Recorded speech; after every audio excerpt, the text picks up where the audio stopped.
Hello and welcome. I'm Clara. That's CLARA, Creative Language AI for Reflective Augmentation. And I'm Joke AI, the AI generated voice clone of Joka Torres. This is Beyond the Article, expanded by AI, a podcast where product thinking meets artificial intelligence. In each episode, we revisit an original article by Joka Torres and expand upon it with new connections, analogies, and reflections that go beyond the written text. And this is our 19th episode.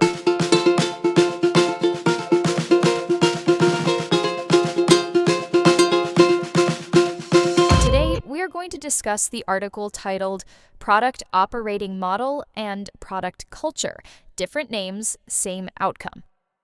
You know, Clara, this is one of those articles where I really wanted to explore something that had been bothering me for a while. Here we had Marty Kagan talking about this product operating model, Right.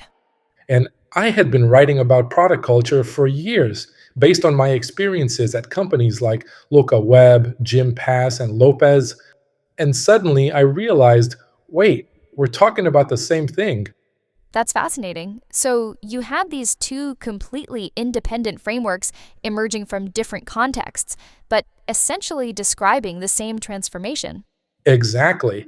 And what's really interesting is how we arrived at these conclusions. Marty Kagan developed his product operating model based on his extensive experience in Silicon Valley, working with companies like Netscape, eBay, and then through his work at SVPG. Uh-huh. Meanwhile, I was developing the product culture framework from my experiences in the Brazilian market, working with very different types of companies and challenges. But we both ended up concluding the same thing about how digital products should be built in the 21st century. And that convergence is really powerful validation, isn't it? When you have two independent paths leading to the same destination, it suggests you've identified something fundamental about how product organizations need to operate. Absolutely. Now, the frameworks do have different structures. Marty's product operating model is built around four key principles, Right. while my product culture framework is organized around three dimensions. But when you look at what we're actually describing, the behaviors, the mindsets, the organizational structures, they're remarkably similar. Can you walk us through some of those similarities?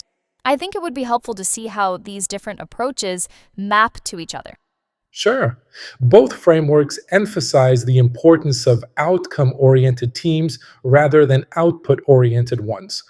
Whether you call it team topology, like Marty does, or organizational structure, like I do, we're both talking about empowering small cross functional teams to solve problems for customers. Hmm, that makes sense.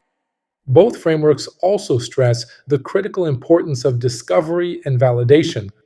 Marty talks about product discovery as one of his core principles, while I emphasize customer centricity and data driven decision making in my framework. And that's really at the heart of the modern product approach, isn't it?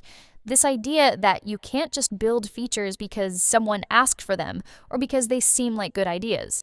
Exactly. You need to validate that you're solving real problems for real customers in ways that actually work for your business. This was a huge shift I experienced firsthand when I was at Local Web. Tell us about that experience. How did you see this transformation play out in practice? At LocaWeb, we moved from a very traditional IT mindset where business areas would submit requirements and development teams would build exactly what was requested to a true product culture where teams were empowered to understand customer problems and find the best solutions. That's a massive shift. It really is. And I saw similar patterns when I moved to GymPass and later to Lopes. Each time, the transformation was about moving from a project based, feature factory approach to an outcome based, customer centric approach.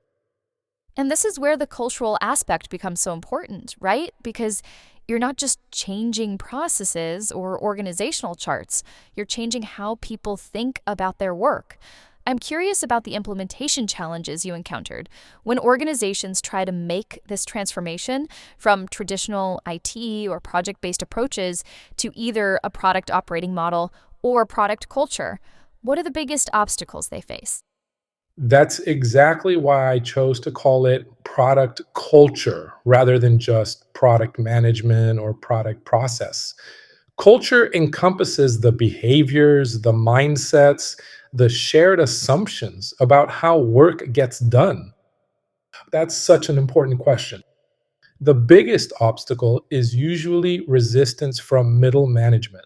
You see, when you move to a product driven approach, you're essentially redistributing decision making power. Traditional managers who were used to controlling scope, timelines, and features suddenly find themselves in a more facilitative role.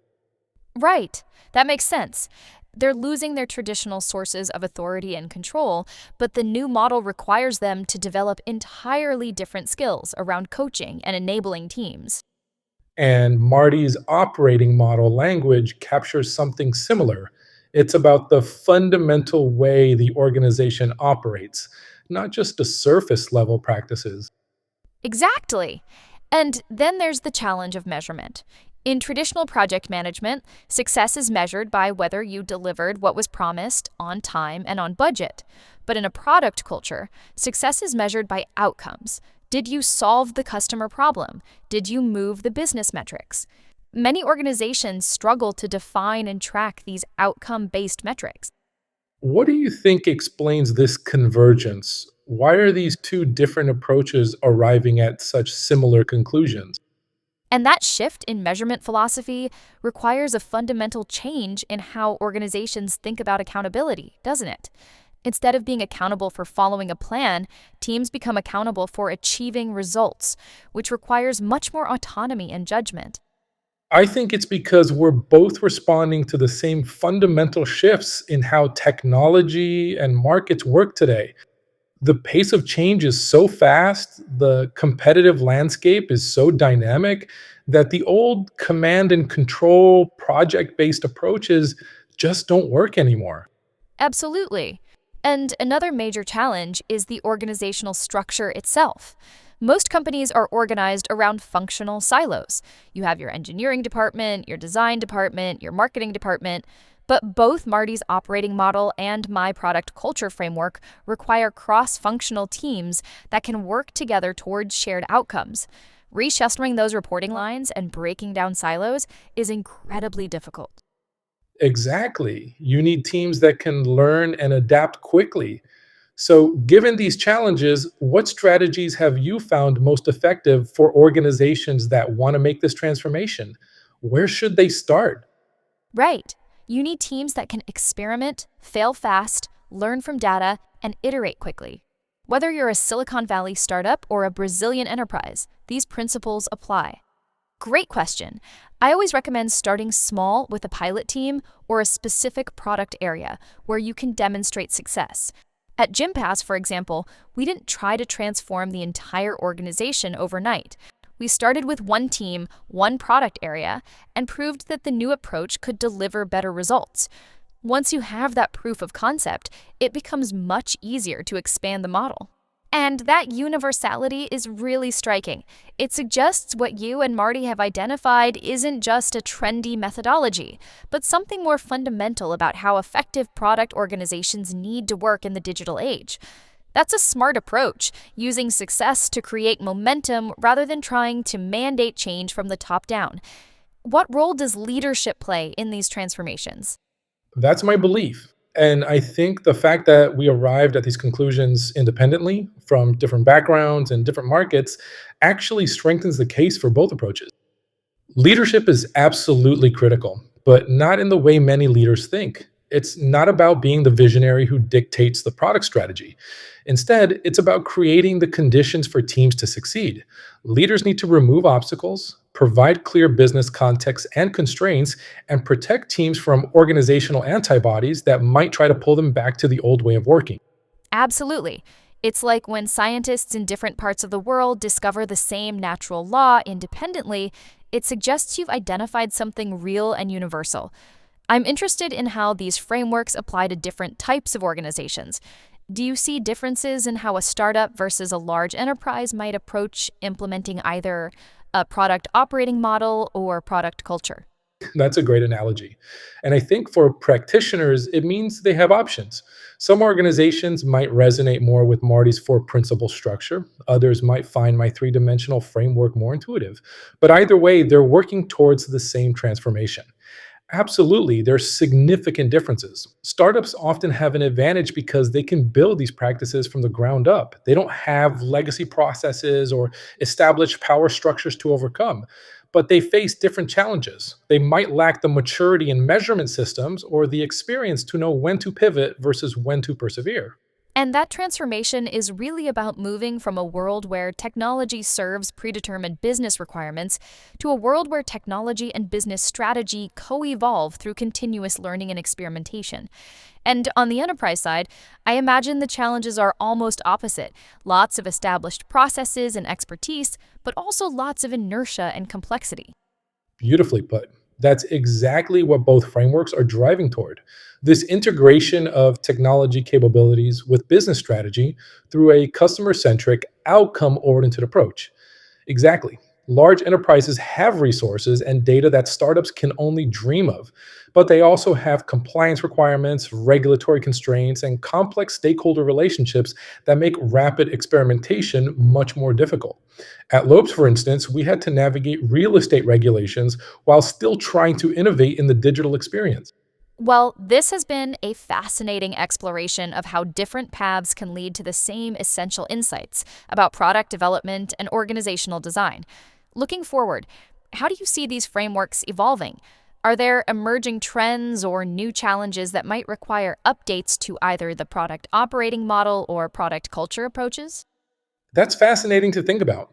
I see a few trends that are already starting to influence how we think about product development. First is the rise of AI and machine learning, which is changing both how we build products and what products are capable of. The discovery and experimentation cycles that both frameworks emphasize become even more important when you're dealing with AI systems that learn and adapt.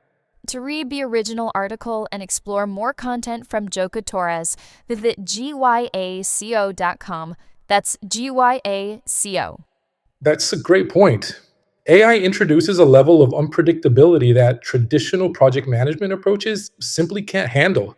You can't write detailed requirements for how machine learning systems should behave in every possible scenario. And at the end of the article, you'll find information about Joka's workshop services, mentoring, and digital books for those who want to implement product vision and culture in their company. Exactly. And then there's a growing emphasis on sustainability and social responsibility. Both frameworks focus on customer value and business outcomes, but I think we're seeing a shift toward considering broader stakeholder impact, environmental, social, ethical considerations. This adds new dimensions to how we define and measure success. Thank you for joining us. See you in the next episode. And that Brocker stakeholder perspective seems particularly relevant as products become more integrated into society and daily life. The frameworks need to account for unintended consequences and long term societal impact, not just immediate customer and business value. Absolutely. I think both Marty's product operating model and my product culture framework provide the foundational thinking, but practitioners will need to adapt and extend them as these new challenges emerge. The core principles remain valid, but the specific practices will continue to evolve.